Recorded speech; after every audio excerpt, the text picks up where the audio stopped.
Now, a study held at Princeton University surveyed 450,000 people, and basically professors at Princeton concluded that $75,000 was happiness capital. And the interesting thing is that $75,000 and above allows the average American to live happily, to live in satisfaction constantly, and his proposal outlook is huge. Now, once under that $75,000 range, this satisfaction starts to appear in his life, like taxes, many other stuff. Now, in addition to that, another study made by Richard Florida, and the Office of Business at the University of Toronto, where Richard Florida concluded a relationship between the human capital and the well-being of the person. So as you can see in this graph, the better the human capital, the higher the well-being of the person. I mean, it's obvious. The line is linear. So it's obvious that the higher the capital, the better the well-being of the person. Alright, so moving on to my second point. A lot of people like you guys might claim that, people who claim that money does buy happiness tend to be selfish and self-centered and egoistic. But here's the thing. How about we spend money in a different way? What if we spend it on other people? Basically, researchers at the University of British Columbia and Harvard Business School said that and concluded that money can actually buy happiness also if we spend it on other people. So in details, UBC psychology professor Elizabeth Dunn went to a firm in Boston and she asked the employees about she measured their levels of happiness. So basically, after their monthly income, which ranged between $3,000 to $8,000, most of them were happy, not because the money they spent on themselves, it's because the money they spent on other people. So my main point is that we can't only live here and say, look at this millionaire, he's rich, he owns mansions, he owns real estate, he owns yachts, he owns buildings, but he's not happy. Look at what money did. No, you cannot say that. Why? Because when it comes to money, you cannot blame the money, blame the individual who is holding the money. What if that individual doesn't know how to spend the money? There are two kinds of people. People who know how to spend their money well, and people who do not know how to spend their money. Last but not least,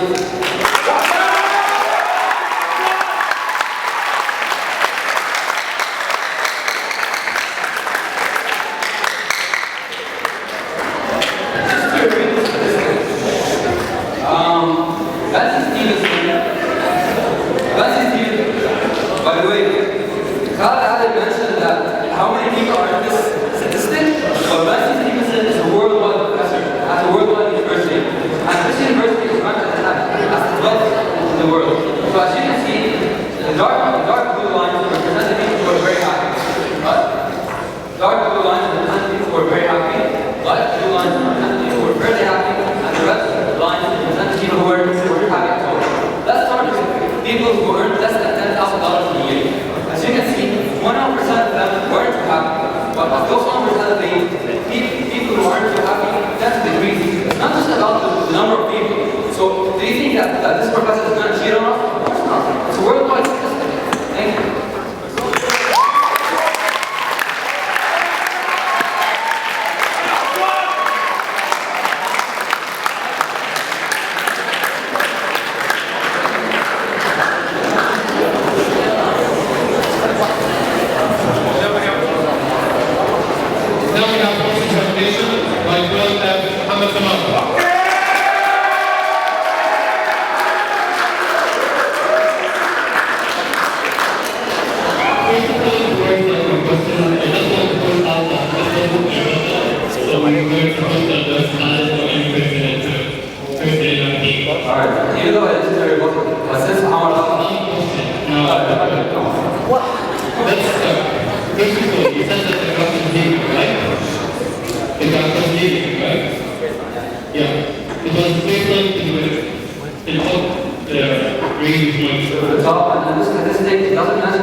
And this income you grab is $75,000.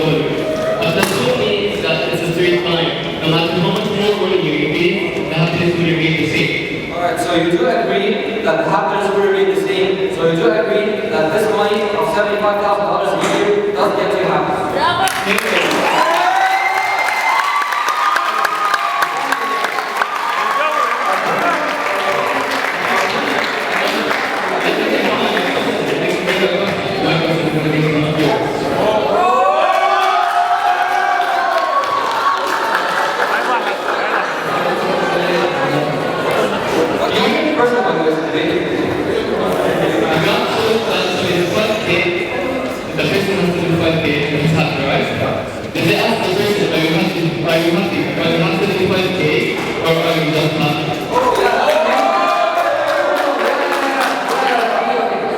So he has those $75,000. All these things happen because he knows how to spend them. So if you think that the money is increasing and he's not getting happy because of the money, then why is he getting happy for?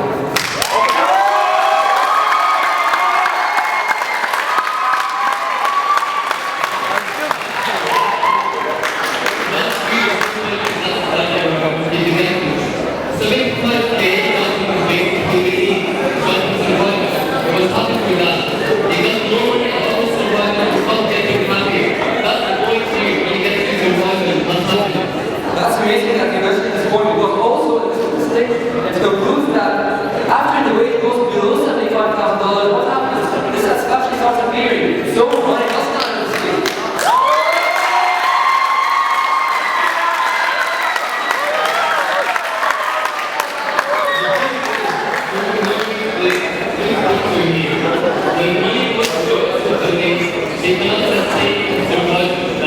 So he's not happier like he was before.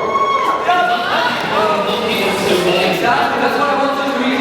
Money happiness when it's $75,000. Now when it's going below that, this satisfaction worries about a lot of times out here. And when he got $75,000 a year, he had a month up in his future what he was about.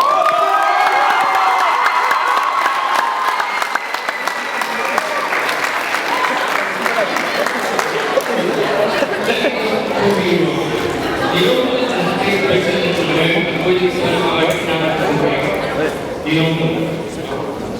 This person is a focus stone in front. His name is Amir Atef.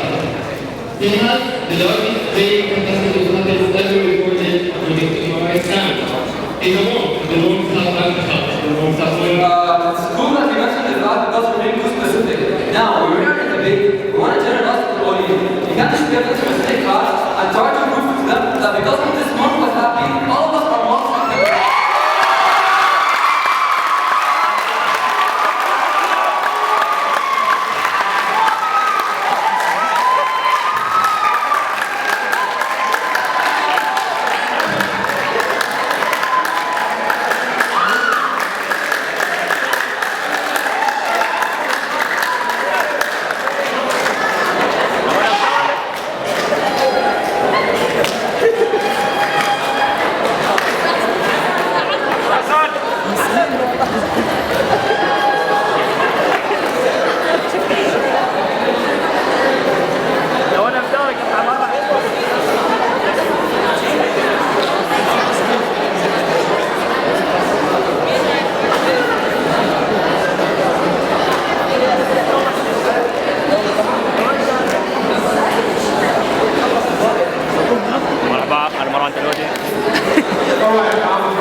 That more money equals happiness. The most capitalist society, we have been made to believe that materialistic and simply worthless pieces should be able to make us happy. That purely subjective and truly personal feeling that comes from within. If money is the one way to get happiness, money is the one way to get happiness, then why did the measurement of happiness in the richest nation in history, which is 21st century,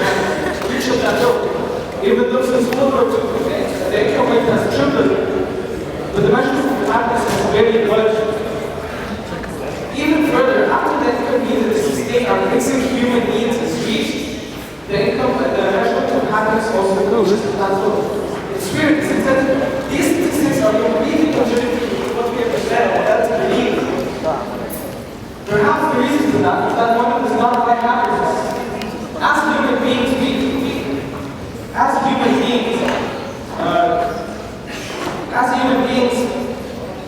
happiness means much more to us than buying an iPhone 6 or a MacBook Pro. Happiness is purely subjective to each individual. The lesser and more mundane things in life, in fact, give us happiness the most. Whether it's watching a beautiful sunset, or practicing your religion at home, or eating at home.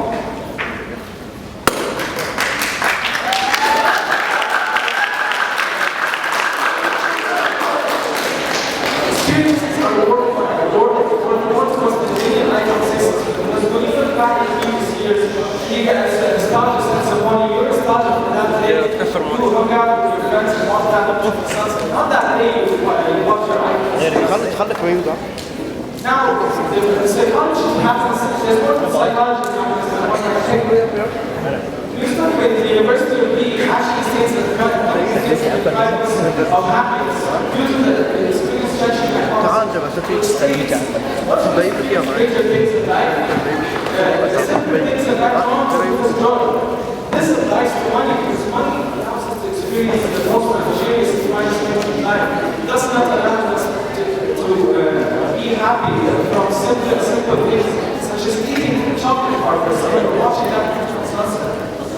To sum things up, I'd like to mention the Amish people in the United States or the oldest monks in India.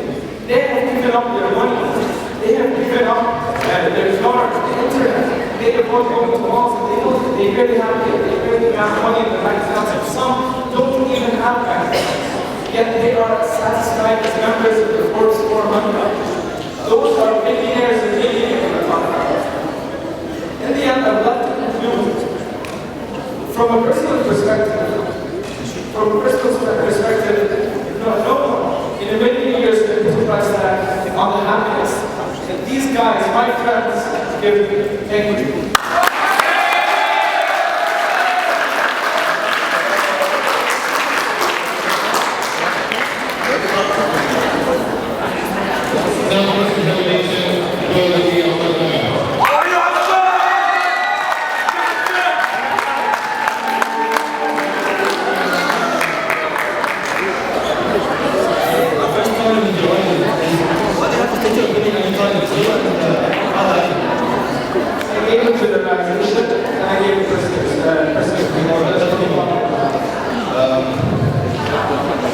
What do you say? You're saying that these experiences can't buy you happiness, didn't you? You said that experiences can't buy you happiness, didn't you? Experiences actually buy you happiness. I mentioned that experiences are what the materials. iPhone 6 What are the materials? Didn't you say that? What are the materials? Of course. Okay, what did you prove? What did you prove in the study? It proved that 60 You were trying to prove that buying experiences is better than buying materialistic things. I'm saying that experiences don't need money. What are the experiences for a million years? You can watch this. What are the experiences that you don't love?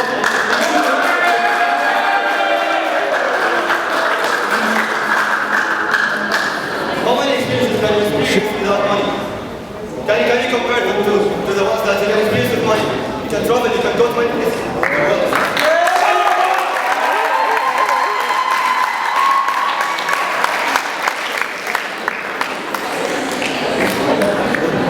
Actually, due to this I'm actually experienced touching my policies. You mentioned the fact that you can travel anywhere, right? This fact actually deprives you from being happy. Because when you think of traveling, you can think that you can travel anywhere you want. It's not the special anymore. In fact, you can feel the same joy such as going on a trip for the first time in your life and experiencing it. It's not the same. What's that you can experience everything in the world? There are many things to experience. Every time can be different. It's true, but the fact that you can think of experiences of traveling,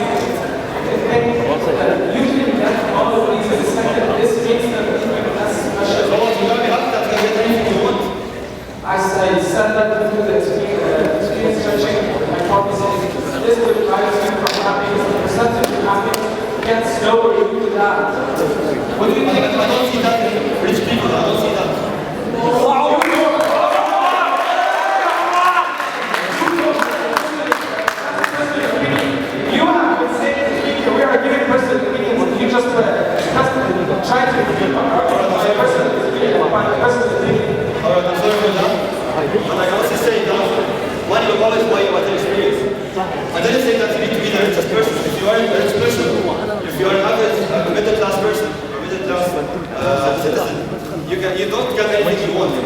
you're still going to experience better things every time.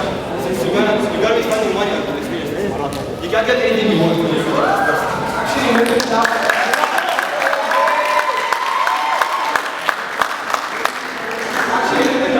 learners sometimes have difficulties to survive getting the risk of human beings. How can middle class people get anything they want? I'm talking about rich people. You should be talking about rich people. These rich people are the ones who have what they want. Because middle class earners live lives in debt because of tuition costs, universities, tuition. You're acknowledging that they're not happy. You're acknowledging that. Live their lives in debt doesn't mean they're not happy. Show me a study that shows that they are happy.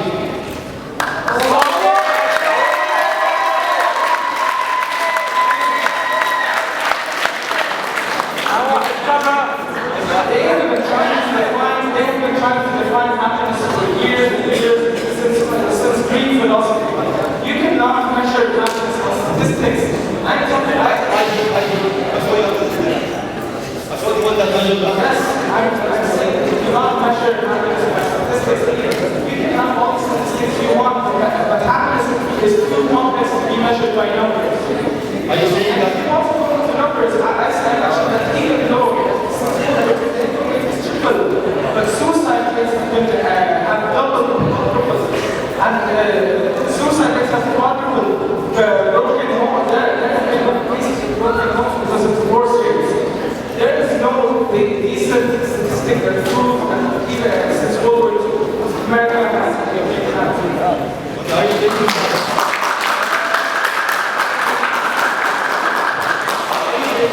Are you thinking that professors are like, is there study? I'm not saying that professors are lying. I'm saying that happiness is too complex. Happiness is too complex. But it can be measured. A person can be asked about how he feels. Happiness is a feeling that comes from within. Sometimes, even now, even in the world of technology and sciences, they have not found a solid definition for happiness. You cannot measure happiness by questions, you cannot measure happiness by numbers and statistics. Thank you, John, for presentation.